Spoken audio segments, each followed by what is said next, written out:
Welcome to Alanis Business Academy. I'm Matt Alanis, and this is an introduction to mergers and acquisitions.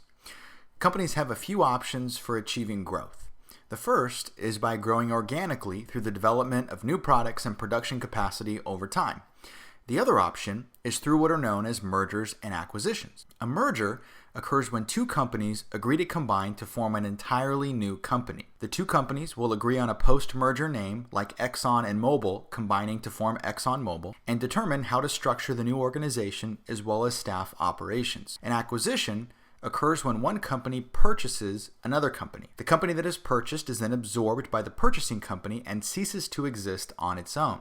In some situations, a company will purchase another but allow it to operate independently and even keep its original name, such as when Disney purchased Pixar in 2006. This can be to ease the uncertainty associated with an acquisition, as well as to ensure the acquired company continues operations smoothly. In the case of Disney and Pixar, Pixar had proven to be successful prior to the acquisition, and both companies wanted that success to continue unhindered by a new culture and even new staff. When classifying mergers and acquisitions, we can label them as either horizontal or vertical. A horizontal merger or acquisition occurs when the two companies generally produce the same products and serve similar customers. The rationale behind such a merger is the newly merged company will be able to better compete in their respective industry by taking advantage of economies of scale and even technological innovation. It's also worth noting that horizontal acquisitions and mergers can allow companies to expand their product mix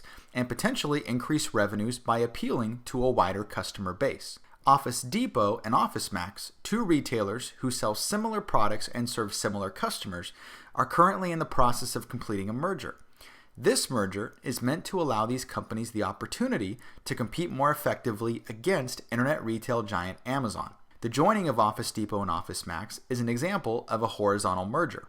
In 2012, Facebook acquired popular photo sharing application Instagram for $1 billion in cash and stock. In addition to giving Facebook access to Instagram's successful mobile platform, it also eliminated a potential competitor while giving Facebook access to an additional group of customers. Facebook's acquisition of Instagram is an example of a horizontal acquisition since they both operate in a similar industry, providing a similar product to similar customers. Now, a vertical merger or acquisition occurs when the two companies operate at different stages of the production cycle. Because these companies operate at different stages of the production cycle, the merger or acquisition can create increased operating efficiencies and reduce costs.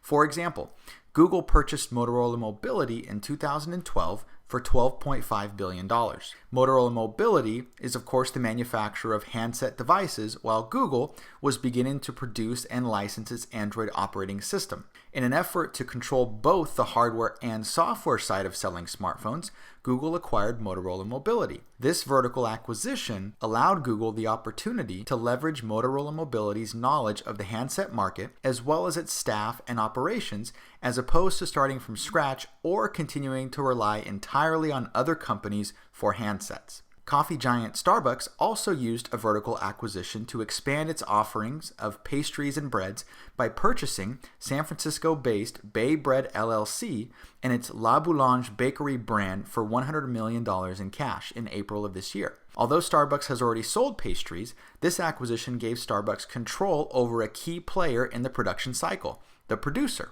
Instead of purchasing pastries and other baked goods from another business in the supply chain, Starbucks is now able to produce them in-house, reducing its costs in the process.